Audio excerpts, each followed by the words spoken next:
지난 4월 초부터 급속도로 유행하기 시작한 지브리풍이라는 용어는 들어보셨을 겁니다. 이는 실제 사진을 챗GPT의 특정 모델에 업로드한 후 지브리 스타일로 만들어줘라고 요청하면 새로운 이미지를 만들어주는데 이를 자신의 SNS에 올리는 놀이를 말합니다.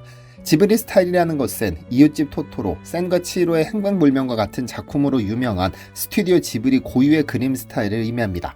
색감과 선이 부드러워 인물을 귀엽게 묘사해주는 특징이 있죠. 아무것도 아닌 일 같지만 이 기능 덕분에 AI 산업의 지형이 바뀌고 있습니다. 오픈 AI는 2022년 말 챗GPT를 선보여 생성형 AI 열풍을 불러일으켰고 이후 구글, 메타 등 빅테크들이 천문학적인 투자를 앞세워 AI의 성능을 개선하는 경쟁에 들어갔고 AI는 과학기술의 큰 변화를 이끌었죠. 하지만 정작 일상에서 AI를 활용하는 이는 드물었습니다. 이번에 챗GPT에 담긴 이미지 생성 기능으로 사진을 지브리 스타일로 바꿔 SNS에 올리는 일이 크게 유행하자 AI가 본격 대중화 단계에 접어들었다는 평가가 나옵니다. 이 기능을 자유롭게 사용하려는 유료 가입자가 늘어 AI 유료화에 물꼬를 텄죠. 이미지 생성을 자유롭게 하기 위해 챗GPT를 유료 구독하는 이가 약 2천만 명이 늘어난 것으로 보고 있습니다. 그런데 여기서 주목해야 할 것은 따로 있습니다. 이 열풍의 배경에 일본 애니메이션이 자리하고 있으니까요. 전 세계적으로 애니메이션 열풍을 일으킨 주역은 단연 일본입니다. 스튜디오 지브리 창립자 미야자키 하야오의 센과 치히로의 행방불명 등의 영화부터 TV 시리즈 포켓몬에 이르기까지 일본 애니메이션은 수십 년간 지구촌 곳곳에서 사랑받아왔습니다. 그 위상은 숫자로도 드러납니다. 2023년 전 세계 애니메이션 산업 매출은 약 198억 달러에 달했는데 여기에는 스트리밍으로만 55억 달러가 발생했다는 분석도 있죠. 한마디로 애니메이션은 더 이상 일부 매니아만의 취미가 아닌 전 세계인의 문화가 됐다는 뜻입니다. 그런데 이러한 일본의 독주 속에서 최근 몇 년 사이 새로운 다크호스가 등장했는데 한국입니다. 한국은 이미 드라마와 K-팝으로 주인공이 됐지만 스토리 콘텐츠 분야에서도 웹툰이 두각을 나타냈죠. 실제로 한국 웹툰 산업은 2019년 약 6,400억 원 규모에서 2023년 2조 1,890억 원 규모로 3.4배 성장하며 무섭게 질주 중인데요. 인기 웹툰들은 전 세계 누적 조회수가 수백억 회에 달하고 영화나 드라마로도 제작되고 있습니다. 그리고 이제 이 웹툰의 성공 바통을 이어받아 한국 애니메이션이 세계 시장을 호령할 준비를 마쳤습니다. 안녕하세요, 디스멘털입니다. 한때 한국의 애니메이션 산업은 보이지 않는 손으로 불렸습니다. 일본이나 미국의 애니 제작을 하청받아 대신 그려주는 역할을 주로 했으니까요. 사실 한국에서 본격적으로 애니메이션을 만들기 시작한 1960년대 이후 국내 제작사들은 디즈니나 도에이 같은 해외 스튜디오의 하청을 맡으며 기술을 키워왔습니다. 이러한 하청 전력 덕분에 한국의 제작 인력은 실력을 쌓았지만 정작 자국 IP를 활용한 창작 애니메이션은 발전하기 어려웠습니다. 창작 역량은 뒷전이고 노동집약적 하청 산업이 산업을 이끈 탓입니다. 자연스럽게 한국 애니는 외국 작품 뒷바라지라는 인식이 자리 잡았는데요. 설상가상으로 독자적인 창작을 시도할 때마다 표절 논란이 산업의 발목을 잡곤 했습니다. 1970, 80년대 국내 제작자들 일부는 손쉽게 성공하고픈 욕심에 해외 인기 애니를 무단으로 베끼는 사고를 쳤습니다.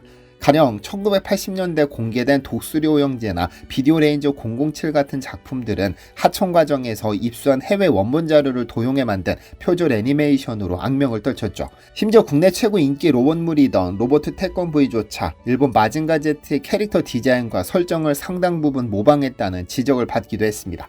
1983년작 스페이스 간담 V의 경우 대놓고 일본 건담과 마크로스의 로봇과 메카닉을 베껴와 낯뜨거운 표절의 역사의 대표 사례로 남기도 했습니다.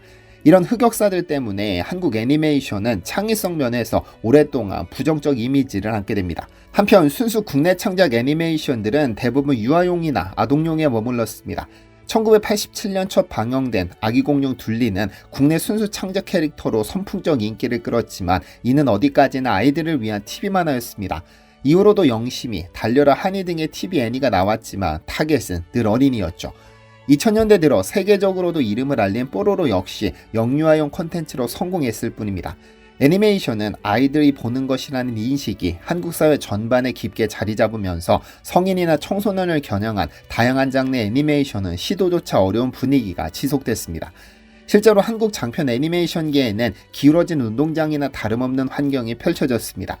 오성윤 감독은 2018년 개봉한 자신의 영화 언더독 흥행부진에 대해 한국 애니는 여전히 영유아 아동의 전유물이라는 인식이 있어 시장 확장과 새로운 도전이 거의 불가능한 적대적 환경이라고 토로했는데 애니메이션에 대한 고정관념이 그만큼 단단했다는 뜻. 물론 어려운 여건 속에서도 성과가 전혀 없었던 것은 아닙니다. 2011년 개봉한 한국 애니메이션 영화 마당을 나온 암탉은 220만 관객을 동원하며 한국 창작 애니로는 사상 최초로 100만 관객 시대를 열었고, 같은 해 개봉한 공룡 애니 전박이 한반도의 공룡도 100만 명을 넘기며 선전했죠. 하지만 이러한 예외적인 성공 이후로도 한동안 후속 타자가 없었는데요. 많은 창작자들이 장편 애니메이션은 한국에서 안 된다는 냉수 어린 시선과 제한된 투자 환경에 좌절해야 했습니다. 2010년대 중반이 되면서 한국 창작 애니 제작 편수와 규모가 조금씩 늘었지만 대중의 인식은 좀처럼 바뀌지 않았습니다. 그런 한국 애니메이션 산업이 변화의 조짐을 보이기 시작한 것은 최근 OTT 시대에 접어들면서부터입니다. 디즈니 플러스, 넷플릭스 같은 글로벌 OTT 플랫폼이 등장해 애니메이션을 앞다투어 공급하기 시작한 것이죠. 실제로 넷플릭스 오리지널 애니메이션 타이틀 수는 2019년 600편에서 2022년 900편으로 크게 늘었다고 하는데요. 온라인 스트리밍을 통해 국경을 넘어 손쉽게 배급할 수 있게 되자 한국 애니메이션 업계도 TV 편성에 얽매이지 않고 OTT를 통한 글로벌 동시공개나 시즌제 기획 등 유연한 전략을 펼칠 수 있는 길이 열린 겁니다. 무엇보다 한국 웹툰 IP의 애니메이션화가 중요합니다. 전 세계적인 팬덤을 보유한 한국 웹툰들이 애니메이션으로 재탄생하면서 자연스럽게 K-애니에 대한 관심도 높아지고 있으니까요. 그 대표주자가 바로 나 혼자만 레벨업입니다. 2016년 연재를 시작한 이 웹소설 원작 웹툰은 한국뿐 아니라 해외에서도 선풍적 인기를 끌어 글로벌 누적 조회수 143억 회를 기록했습니다. 이 웹툰이 TV 애니메이션 나 혼자만 레벨업 어라이즈 프롬 더 섀도우로 변신해 2024년부터 일본과 해외 OTT를 통해 방영되자마자 폭발적인 반응을 얻었죠. 시즌1 방영 후 크런치롤 애니메이션 어워즈에서 올해 애니메이션 부문 후보에 오를 정도로 작품성도 인정받았는데요. 일본의 유명 스튜디오 A1 픽처스가 제작을 맡았지만 한국 카카오 엔터테인먼트와 DNC 미디어가 제작위원회에 참여해 원작의 정체성을 살리는 데 힘쓴 것으로 알려졌습니다. 그 결과 일본어 더빙판 외에 글로벌 버전에서는 등장인물 이름을 한국식으로 유지하는 세심한 연출을 보이기도 했는데요. 한국 IP를 단순히 수출하는 데 그치지 않고 주도적으로 애니화에 참여함으로써 한국산 애니라는 정체성을 지켜내고 있는 겁니다. 웹툰 원작 외에도 한국 애니메이션 업계는 다양한 장르와 기술적 시도로 현재 진화를 거듭하고 있습니다. 3D CG 기술과 작화 기술이 발전하면서 예전처럼 퀄리티 면에서도 일본이나 미국에 밀리지 않게 되었고, 일부 작품은 아예 해외 유명 프랜차이즈의 제작을 도맡아 글로벌 역량을 입증하기도 했습니다. 실제로 넷플릭스 오리지널 영화 위쳐 늑대의 악몽은 한국 스튜디오 MIR이 제작해 큰 호평을 받았고, 도타, 드래곤스 블러드와 같은 미국 인기 애니게임 IP 애니 시리즈도 한국팀이 그려냈죠. 이처럼 프로덕션 서비스 측면에서 한국 애니메이터들의 솜씨는 이미 세계적 수준에 올라와 있습니다. 이제 한 걸음 더 나아가 한국 자체 IP 애니로 승부를 보려는 움직임이 활발한데요. 특히 OTT 플랫폼이 한국 애니메이션의 새로운 무대가 되고 있습니다. 2022년 넷플릭스를 통해 공개된 외모지상주의 애니메이션은 한국 웹툰을 한국 제작사가 애니화해 세계 190여 개국에 동시 공개했습니다. 이 작품은 공개 직후 넷플릭스 글로벌 톱10 랭킹에 오르며 가능성을 보여줬고, 디즈니 플러스에서는 한국 애니메이션 빅토리 콘텐츠가, 애플 TV 플러스에서는 한국적 미학을 담은 애니 단편 등이 소개되는 등 K-애니가 설 자리도 다양해지고 있습니다. 과거에는 애니메이션을 선보인 플랫폼이 극장 개봉이나 TV 방영으로 제한적이었지만 이제 OTT를 통해 전 세계 시장까지 공략할 수 있게 된 겁니다. 물론 풀어야 할 숙제도 산더미입니다. 가장 큰 문제 중 하나는 시장 규모와 인프라의 한계입니다. 앞서 언급했듯이 폭발적으로 성장한 웹툰 업계와 달리 애니메이션 업계는 최근 몇 년간 더딘 성장세를 보였습니다. 국내에는 애니메이션 전문 OTT 플랫폼으로 라프텔이 유일한데 2024년 기준 유료 구독자 수가 약 28만 명에 불과하죠. 네이버 웹툰의 유료 구독자 370만 명과 비교하면 10분의 1 수준입니다. 게다가 라프텔에 올라온 8,500여 편의 애니메이션 중 국산 애니메이션은 10%도 안 될 만큼 정작 한국 애니 콘텐츠는 찾기 힘든 게 현실인데요. 한국 플랫폼에서조차 일본 애니메이션이 대다수를 차지하고 있는 겁니다. 자본 확보도 여전히 큰 걸림돌입니다. 전통적으로 국내 애니메이션 제작비는 제작사 자비와 정부 지원금, 소수 투자금에 의존해 왔습니다. 대기업이나 거대 플랫폼이 뒷받침하는 웹툰과 달리 애니메이션에서는 아직 튼튼한 투자 생태계가 마련되지 못했습니다. 문화체육관광부가 2021년 발표한 애니메이션 산업 진흥 기본 계획에서 2025년까지 500억 원 규모의 애니메이션 전문 펀드를 만들겠다고 했지만 예산 부족으로 제대로 실행되지 못한 실정이죠. 올해 들어서야 정부 주도의 애니 전문 펀드가 다시 추진되고 있지만 시작은 고작 100억 원 규모에 불과해 산업 규모 대비 척없이 부족합니다. 업계에서는 국내 시장이 아니라 태생부터 글로벌을 목표로 해야 한다는 목소리가 나옵니다. 다행히 최근 이런 방향성에 공감하는 투자도 조금씩 늘고 있는데 앞서 나 혼자만 레벨업 사례처럼 카카오 엔터테인먼트 등이 직접 제작위원회에 참여해 자자 IP의 애니화를 지원한 것은 고무적입니다. 또한 크래프톤과 같은 게임사도 자사 세계관을 바탕으로 한 애니메이션 제작에 투자하는 등 게임, 웹툰과 애니의 크로스오버 시도도 나타납니다. 현재 한국 애니메이션 업계를 한마디로 진단하자면 가능성은 확인됐고 이제 도약만 남았다 정도가 될 겁니다. 기술력도 갖춰졌고 나홀렛같이 검증된 인기 IP도 있으며 OTT를 타고 세계 팬들에게 곧장 다가갈 수 있는 경로도 열렸으니까요. 여러모로 호조건이 갖춰진 지금 결국 중요한 것은 한방 터트릴 킬러 콘텐츠의 등장입니다. 그리고 마침내 2025년 그 기대를 충족시키는 사건이 벌어집니다. 한국 애니메이션 사상 초유의 글로벌 박스오피스 히트작 킹 오브 킹스가 등장했죠. 2025년 봄 전 세계 영화계는 예상치 못한 소식에 깜짝 놀랐습니다. 한국에서 만든 애니메이션 영화 한 편이 북미 극장가를 강타하며 엄청난 흥행 성적을 거두고 있으니까요. 주인공은 바로 킹 오브 킹스. 한국의 VFX 전문 기업인 모펙 스튜디오가 순수 국내 자본과 기술력으로 완성한 3D 애니메이션 영화입니다. 이 작품은 예수 그리스도의 생애를 그린 찰스 디킨스의 동명소설을 모티브로 한 독특한 내용으로 2025년 부활절을 앞두고 북미 지역에서 먼저 개봉했습니다. 결과는 대성공. 킹 오브 킹스는 4월 11일 북미 3,200개 극장에서 개봉해 첫 주말 박스오피스 2위를 차지했고 나흘 만에 2,100만 달러를 벌어들이며 순조롭게 출발했습니다. 그 기세를 몰아 개봉 2주차에는 상영관을 3,500개로 늘렸고 개봉 20일째인 5월 1일 기준 누적 5,500만 달러라는 경이적인 흥행 수익을 올렸습니다. 이는 한국 영화가 북미에서 거둔 역대 최고 흥행 기록으로 2019년 영화 기생충이 북미에서 벌어들인 총수입을 넘어서며 새로운 역사를 써냈습니다. 북미 관객들의 반응도 뜨거웠습니다. 개봉 첫날 관객들을 대상으로 한 시네마스코 설문에서 최고 등급인 A+를 받았는데 이는 작품에 대한 입소문이 매우 좋다는 뜻입니다. 말하자면 작품성과 대중성 두 마리 토끼를 모두 잡은 셈이죠. 도대체 뭐가 달랐을까요?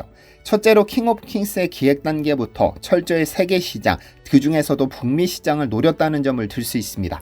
장성호 모펙 스튜디오 대표는 북미 시장을 메인 타겟으로 했고 거기서 성과가 나면 전 세계로 퍼져나갈 것이다라는 글로벌 전략을 확고히 세웠습니다. 실제로 이 영화는 미국의 기독교 가족 관객층을 겨냥해 예수의 생애를 다루면서도 누구나 공감할 보편적 정서인 사랑을 주제로 삼았습니다. 종교적인 내용이지만 비기독교인도 거부감 없이 볼 수 있게 하려는 의도가 담긴 겁니다. 이러한 전략은 적중했습니다. 킹 오브 킹스의 북미 배급을 맡은 엔젤 스튜디오는 기독교 가족영화 전문 배급사로 2023년 독립영화 사운드 오브 프리덤을 흥행시킨 저력이 있습니다. 이 회사는 조합원들의 투표로 배급작을 선정하는 독특한 방식을 취하는데 킹 오브 킹스가 역대 최고 득표로 선택되었다고 하죠. 그만큼 현지 관객들이 요구하던 콘텐츠와 맞아떨어졌다는 뜻일 겁니다. 둘째로 초호화 성우 캐스팅과 현지화 노력도 흥행의 한 요소였습니다.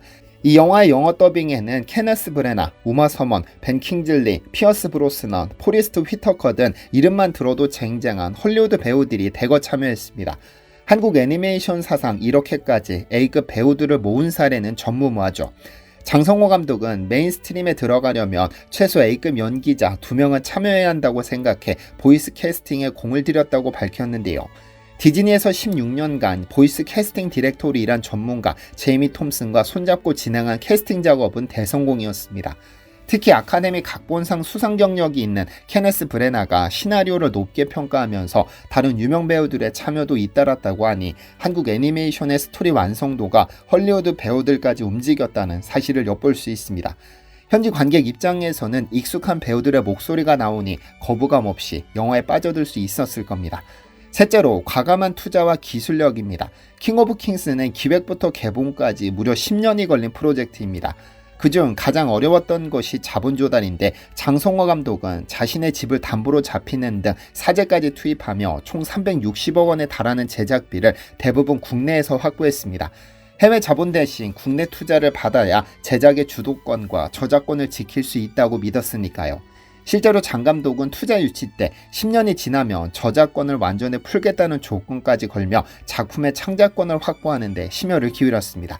이렇게 지켜낸 창작자의 권리가 있었기 때문에 흥행 수익이 고스란히 한국 제작사와 창작자에게 돌아오게 됐습니다. 기술 측면에서도 모펙 스튜디오는 VFX 전문 기업답게 세계 최고 수준의 CG 기술력을 애니메이션에 녹여냈습니다. 광활한 사막 풍경, 섬세한 캐릭터 표정, 웅장한 모험씬 등에서 보여준 완성도가 현지 관객들에게 픽사나 디즈니 영화와 견져도 손색 없다는 평을 이끌어냈고, 나니아 연대기를 연상케 하는 판타지 어드벤처 요소를 가미한 각색도 주요했습니다. 예수 이야기라는 익숙한 소재에 꼬마 소년 월터와 아버지 디킨스의 모험담을 프레임 이야기로 더해 신선함을 준 겁니다. 무엇보다 킹 오브 킹스의 성공이 갖는 의미는 한국 애니메이션에 대한 편견과 한계를 깼다는 점입니다. 앞서 언급했듯 한국에서는 무슨 놈의 애니메이션이라는 냉소적인 시선과 애니를 돈 안 되는 분야로 치부하던 투자자들, 가혹할 정도로 스크린을 내주지 않았던 극장가가 존재했습니다. 그러나 이러한 인식이 얼마나 시대착오적인지 증명해버렸죠. 한국도 아닌 세계 영화의 심장부 북미 시장에서 떼돈을 벌어들였으니까요. 이제 국내외 할 것 없이 업계가 깜짝 놀라 대체 이 영화를 누가 만들었나 관심을 보이고 있는 상황입니다. 모펙 스튜디오는 연말까지 90개국에 순차 개봉할 예정이며 국내에서도 오는 7월 말 선보일 계획이라고 하죠. 또한 이미 차기작으로 후속편과 다른 글로벌 프로젝트들을 구상 중이라는 소식도 들려옵니다. 한마디로 킹 오브 킹스의 등장은 K-애니의 글로벌 진출 신호탄이라 해도 과언이 아닐 겁니다. 과거 하청만 맞던 한국 애니메이션이 이제는 자체 IP로 세계 시장을 공략해 대박을 터뜨리는 시대가 열린 것이죠. 과거의 한국 애니메이션은 만들어봐야 소용없다는 자조 섞인 분위기 속에서 움츠러들어 있었습니다. 하지만 지금은 웹툰이라는 든든한 아군을 만나 IP 파워를 얻었고, OTT라는 날개를 달았고, 킹 오브 킹스를 필두로 글로벌 흥행 가능성까지 입증해 보였습니다. 이제 남은 과제는 인식을 바꾸는 일입니다. 여전히 한국 내에서는 애니메이션을 어린이들만 보는 콘텐츠로 한정짓는 경향이 남아있어 참신한 소재나 실험적인 성인 대상 애니메이션은 기획 단계부터 커트당하거나 운 좋게 만들어져도 관객의 외면을 받기 일쑤였죠. 하지만 생각해보면 디즈니, 픽사의 애니메이션은 전 연령대를 아우르며 사랑받고, 일본 애니 역시 어린이부터 성인 오타쿠까지 폭넓은 팬층을 거느리고 있습니다. 콘텐츠의 재미와 감동에는 나이도 국경도 없습니다. 애니메이션을 즐기는 어른을 본다면 어린애도 아닌데 만화를 외바하는 시선 대신 하나의 영화, 드라마와 동등한 콘텐츠로 존중하고 소비해주는 인식 변화가 필요하죠. 언젠가 한국에서도 겨울왕국 같은 애니메이션이 등장하기를, 그리고 전 세계에 수많은 오타쿠를 양성하는 날이 오기를 기대해봅니다. 시청해주셔서 감사합니다. 디시멘터리에서는 여러분의 제보를 기다립니다. 제 채널에서 다뤘으면 좋겠는 뉴스 또는 널리 알려졌으면 하는 영상은 디시멘터리 네이버.com으로 보내주시면 소중히 제작하겠습니다. 시청해주셔서 감사합니다.